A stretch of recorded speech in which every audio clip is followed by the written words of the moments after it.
Ladies and gentlemen, the play's the thing, with your host, Judy Sleed. Special guest, Prudence Carabine, talk show host and community activist. Now here's Judy. Oh, that was a very nice introduction, as always. This is Judy Sleed, the play's the thing, and today I have a lovely playmate, Prudence.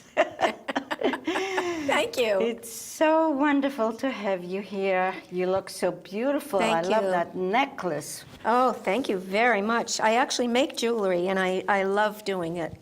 You made that. I did, yes. It is very unique. Thank you. See, that's one of the things I don't know about you. Yes. There are several others. Yes, so I asked you before where you live, and you said you live here in I live in East Hampton, yes. Except we are not in East Hampton now. No, we're not, but I live down the street in East Hampton Village, and just outside of the village. And what shall I assume you were born here? I was. I'm actually 11th, 12th generation, 11th generation Bonnaker. So I've been around a long time, since 1638. And the family's been here. I don't think I ever had anyone on my show who's a native. Really? Oh, I'm a native, yes. My maiden name was Hamilton, and my middle name is Talmadge. So I'm Prudence Talmadge Carabine, yes. One of the first 6 families, yep. Because they have a Talmadge Road or whatever, I remember. That's right. In East Hampton, yes. That's right. Well, that's a story by itself. It really is. It is, yes. There aren't many people out here who are going as far back as you. There aren't really, no. Just very sadly. part of history. It is. I love history. So do I. Anyone wrote a book about you? Has anyone written a book about me? No, not specifically, but I've certainly been in bits and pieces of books about other people, just because I've been active in town for a long time, and hope to stay active for a long time. And I like to sort of row the boat and then buck the rowing of the boat a little bit, so that Are you talking literally, like you in the water row the boat, or you rocking the boat? I'm talking about life on a right. I rock the boat a little bit. I have a kind of a unique perspective on life in East Hampton and what we should do to be neighbors for other people. And so I've always tried to, go by the golden rule, do unto others as you like to have them do unto you, which is kind of a unique point of view sometimes lately. Well, it shouldn't be. It shouldn't be, of course. Everybody likes to be treated well. Of course. And everybody likes to be heard, and everybody likes to have their point of view understood. And, we have a lot of different points of view in East Hampton that need to be heard. And the project that I'm working on now that has been the most important, other than the fact that I ran for office this fall as an independent, yes, for town board, totally independent, started my own party called the Bonnaker Beach Party. And the project I'm most interested in seeing succeed is Maureen's Haven, which is the piece of Peconic Community Council, which services the homeless. And we've been working now since November 1st, as you know, and we only have a couple more weeks to go through April 1st, unless there's a major snowstorm. We do try to help people out the first week of April if the weather turns really horribly cold. But Maureen's Haven is a wonderful institution that just started in East Hampton.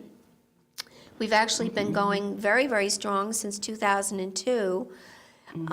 Further west in Southampton and Riverhead, and then out to Orient Point. but this is the first season in East Hampton Town. And I'm very, very excited about the success of the program. And It is, but do you know why it's called Maureen's Haven? I do. It's named after a lovely nun who wanted to begin this kind of program and began the elementary steps toward having that happen, and then was unable to finish. And we began to, Peconic Community Council, named its program Maureen's Haven after this wonderful lady who was deeply involved and concerned about the homeless in our communities on the East So End. what is happening, and that in certain areas, you put them up so they could sleep, and you give them a nice dinner and breakfast. That's right. And a lunch, a bag lunch. Yes, and the bag lunch, right. The principle is that people who come to us in need are guests. Yes. This is not a social welfare network in the normal sense.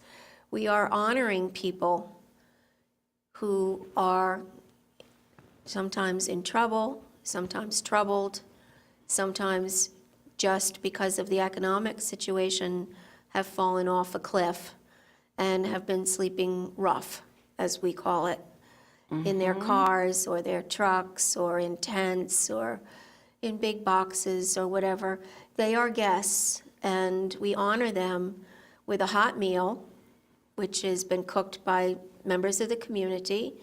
And we have innkeepers, as you know, who spend the night. Yes, they have the ladies sleep in one room and the men in the other room, and That's right. then some of us spend the night with them. That's right. My husband started spending the night in November at the Methodist Church, and he, as well as he's also a driver for the VFW. He's the driver of the bus that brings people. So perhaps I met him. I'm sure you have. I met the driver of a bus. I didn't know who he was. Yes, he's a wonderful Irishman who I love dearly for almost 42 years now. Wow, that's another thing. You are a remarkable person so far, and the show is not even half over. Well, I think that a lot of people live married that long, but maybe not as happily as we. But we're very lucky. We just stumbled upon each other, and we've had a good partnership for all these years. That's worked well for us and for a lot of other people. But he began to be an innkeeper, and he began to realize, as well as the driver of the bus, how wonderful these folks are and how close to us everyone is. In other words, we are all just a step away from being in trouble and homeless. Right. That is amazing. Well, they have several places where this is. You mentioned the Methodist Church. That's right. And the other one it's The near Jewish Center of the Jewish Hamptons. Center. Yes. That's right. And the Jewish Center is being assisted by St. Teresa's in Montauk, who comes every other day. Saturday night, Every right? other week, I'm sorry, yeah. Right. And the Methodist Church is being assisted by many different churches who have each taken a night, as well as the Methodists, to help make this program work. And the church that has taken the biggest number of nights is Most Holy Trinity, for whom we're very, very grateful. Barbara Jordan, who is the coordinator from the Methodist Church, has sort of coordinated a lot of people into getting involved, and we're so grateful for that. Besides the VFW, who does the driving and the collecting of the folks, of the guests, we have the American Legion, who come in and cook breakfasts at the Methodist Church. Who cooks the breakfasts at the Jewish Center, do you know? Yeah, I know those people because I've been part of it. I went there and I had many wonderful meals there. Good. They don't skimp on those meals, do they? They're wonderful. There's a lot of, there's more than enough Oh, all yes. the time, and it's it's gourmet food. It's wonderful food, I know. Yes. When was that? Last Saturday, I made a salad. I put everything in it. It was a meal by itself. I believe it. And I made enough, there was so much left over. Were you there the night at the Jewish Center when one of the volunteers had been involved with the music scene in Boston in the 70s? No. And one of the guests had also been involved in the music scene of Boston in the 70s. Like they knew each other. They didn't know each other, but they Right. knew a lot of people in common. Oh, And it ended up being, as my husband said, almost an American Idol situation, because everybody in the room, volunteers and guests, Yeah. began to sing their favorite songs from the I 70s. missed it. And it was such a wonderful event to go on, and it went on for a couple of hours with people just reminiscing about the music. The music was the key that had turned on these folks to being together and enjoying each other's company. And of course, when rock and roll, when you get into rock and roll, we can all sing our favorite songs from each decade. And everyone began to be involved in that whole discussion. And there was a lot of laughter and a lot of camaraderie. I'm sorry I missed And that. it's one of those moments, whether you are a guest or you are a volunteer, that you take away in your soul as being a precious moment, because you related to other people, and everyone in the room related to the good fun that they were having, singing, rock and roll songs from the 70s. So when you have a moment like that, and there have been moments, I think of these as sort of precious little jewels in the jewel box of our lives. When you have moments like that, where the whole room just connects on something, it's inspirational, really, and it does affect people's minds and hearts. And we hope, of course, that maybe somebody would be affected to the point where they might decide to, join AAA or double A, not triple A, or that they might consider getting their GED, or they might consider calling their family after being in touch for a long time. You don't know how it's going to move the spirit, but there have been moments like that at the Methodist Church where Barbara Jordan found out that it was someone's birthday, and they had a surprise birthday party for one of the guests. And it just brought everyone together in the moment. We all like to be remembered on our birthdays. Well, I don't think I would be. Not anymore. No, the thing is, that was my first question, actually, is when I heard about it and I started helping that. We're helping them like today, but what about tomorrow? And what, if anybody is thinking, trying to find a way to place these people, like giving them a job or something like that. But what I heard was that some people just love to be, be homeless and just do this. Some people do. Yeah. Some people have adapted to homelessness as a way of life for reasons that some would call pathological, or others would call independence, or whatever. We're not trying to stop people from being who they want to be. We are trying to offer, through Peconic Community Council, all the services that are necessary if they are asked for. To help someone change their particular lot in life if they are homeless. That's why I mentioned the GED program. We have about 50 people, not only Maureen's Haven, but other people in the community enrolled in the program to get their GED high school diploma. We have naturally all kinds of referrals going on all the time to apartments and to mental health clinics and dry out hospitals and all the kind of things that are normally needed when you have so many people self-medicating. Yes. But we're very quick to grab hold of someone if they really want to make a change and give them the good. tools.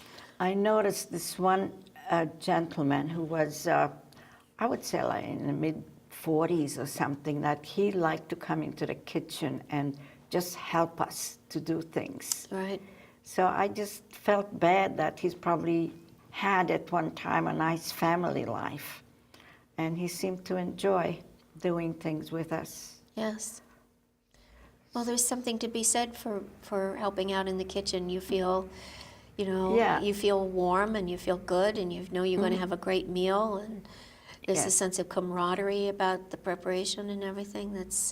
And people miss that when they're living rough. He even liked to do the dishes, wash the dishes afterwards. Well, that's very good. It is. I mean, Yes. I particularly noticed him.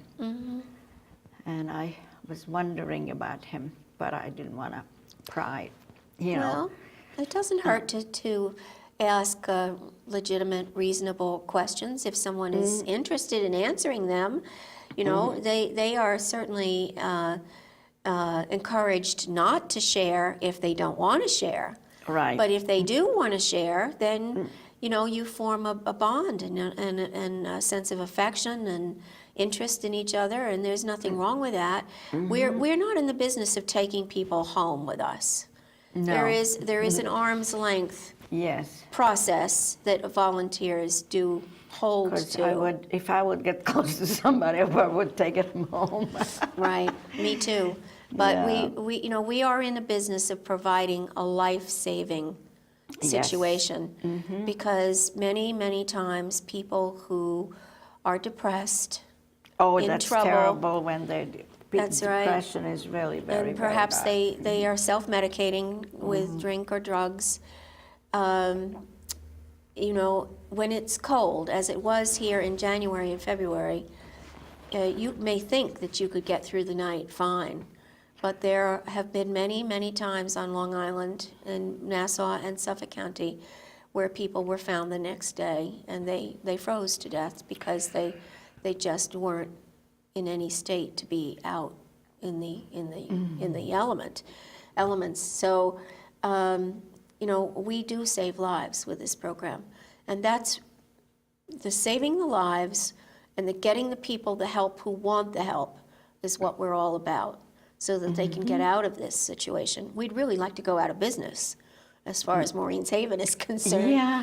But the reality is that there are many people who are always going to be homeless.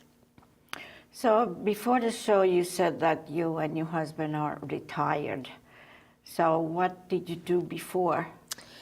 Oh, I did many things before. As I said, I ran for office last year in East Hampton. I was the chairman of the board of directors of Peconic Community Council for 5 years before I ran for office. My husband and I are active in Habitat for Humanity. And in my business life, I worked at Southampton College in a program called a cooperative education, where I would place students in jobs as interns for credits and for money. That was many years ago. And then I had an employment agency out here for 15 years called The Workplace. So I've raised 3 children, and I have 3 grandchildren, and I have 4. oh, One they're of them. wonderful, aren't they? They're really Yeah. wonderful So where do people. your children live? Unfortunately, I lost one to cancer. I had also worked as a volunteer for the town of East Hampton, for the East Hampton Town Cancer Cluster as chair for many years. And my son had been diagnosed as part of that cluster with a brain tumor. And he had been a Marine and then became ill over 9 years and passed away 3 years ago, next week actually. And my daughter lives up in Warwick, New York, which is near Tuxedo. And she has 3 beautiful children and has decided despite the fact that she has a master's from Columbia in child development, that she's going to go to nursing school. So Isn't she's that enrolled in my nursing school. My daughter went to nursing school while she was married and with children and all that. Somehow she's just been Midlife. inspired at the age of 40 to go to Yeah. nursing school. And her husband works in the film industry in the city, but things have been touch and go in the film industry. So, I think she figured she wanted a job that both would help people, but also be a consistent Income. breadwinning kind of Yes. income, right? It's a very good, It's a wonderful job, that's right. yes it is, and you could do it either you work in a hospital or privately. That's There's right. a lot of need for nurses, good Absolutely. nurses. Yes. And I think she may end up as in a teaching capacity because education is one of her strong points as well as hands-on. And my other boy, Conlon, is a major in the Marine Corps and has just returned from his 4th deployment and may be preparing for his 5th deployment to Afghanistan. Oh gosh. He's doing the same thing as his brother did, huh? He is, and my husband is a Marine also. They all drank the Kool-Aid. Oh, They do that, when you give them plenty to eat and lots of love, they decide to make up their own minds about their lives. And his mind is made up on the Marine Corps for at least 20 years, and he's got another 7 years to go to finish 20, and he's on the road to jumping up in the steps of the Marine Corps, and he's very, very good at what he does. He speaks Arabic, and so he was speaks Arabic. very good in Iraq twice, and Afghanistan once, and then in the Korea, Far East, Korea, Philippines, Okinawa area, and now apparently back to Afghanistan. Have you ever been there? Afghanistan, I have not, no. But he loves it. He actually loves the country and he loves the people. So what word would you like to put out for people to get involved in this Maureen's Haven? This is a wonderful program that saves lives, and it's happening right here in East Hampton. So how could anyone or somebody get involved? They in can it? certainly call me, and that's Prudence Carabine, 324-3892, or Barbara Jordan, who is in the book, at the Methodist Church. Can call the Methodist Church in East Hampton. Could call the Jewish Center of the Hamptons. And we are winding down now because spring is coming, we hope. So then people... But in the fall, again, in could November. People could sleep on the pork benches? Well, some people, have used up all their tickets with their friends, and so they go to Maureen's Haven in the winter, and then go back to their friends in the summer, or they sleep in the woods, sleep in their cars, sleep in a tent. Oh, it's terrible to think about that. It is. It makes me sad. It Yeah. makes me sad too. That's why we started this program. So just very quickly, I would like to know, you said you've been here and your whole family. What did your parents do? My dad was a farmer, and my grandfather was a farmer. Ferris Talmadge was a wonderful character around in East Hampton for many years. And my mother was a teacher. She is 86 years old and still going strong. Oh, And that's great. She taught English in Bridgehampton for years. And I had a brother who died in Vietnam. So, we've had a very, like most people, up and down kind of life with a lot of loss and a lot of stress. But, we have, as I said, my main priority has always been to reach out to people who need some help just to survive. And that's... And your husband also is a native? My husband is an Irishman, actually. I had to mix up the blood a little bit. So I married a first-generation American Irishman, and he was a Marine for many years, and he's a civil engineer also. So his parents were born in Ireland. They were. Have you been to Ireland? Yes, generally once a year we try to get back and see his family and enjoy. And where did your the grandparents, where did they come from? England or My grandmother's family was English, English? and my grandfather's family on my mother's side was native to East Hampton, as I said, back to 1638. He had to come from somewhere. Well, they're Was he basically Indian? English. Well, there actually were a couple of Indians thrown in there, and French Really? and Great. Polish, and I'm a good mix. And my father's family, Hamiltons, came out during the Civil War to where the one of the gentlemen had served in England. the Civil War and came out from New York to Amagansett, and they started a big ladder of Hamiltons who are still around, and we So had a, did you ever write anything about yourself, your family? I think you should take a pen and start writing. was really involved with my son's illness for almost 10 years, and I'm just Yeah. coming out of that Yeah, that's hard. situation, and I may someday, we'll see. Well, I'm going to urge you because you have a fabulous background, Thank you. fabulous story, and I'm going to help you. I do some writing Oh, you when do? I have my head is straight. Because I'm doing so many things myself. understand. But that's one of my favorite things is writing. I've been Oh, writing ever since I'm 8 years old. oh, Well, thank you again for being a thank you. wonderful guest. And I want to thank everybody who helped me, Lee Davis, and my underwriters and LTV, et cetera, et cetera. and so forth. So forth. Yes, that's and lovely. these flowers, just lovely. You arranged them, I saw that. Yes. Yes, from my And grandmother's you side. didn't even talk about your jewelry. Well, that's all right. The most important thing, of course, was Maureen's Haven. So you have a large collection of jewelry, or I you do. sell them, or what you do? I'm actually beginning to, as I said, it's something that I started doing when my son died, because I love color and I love textures, and putting strange things together appeals to me.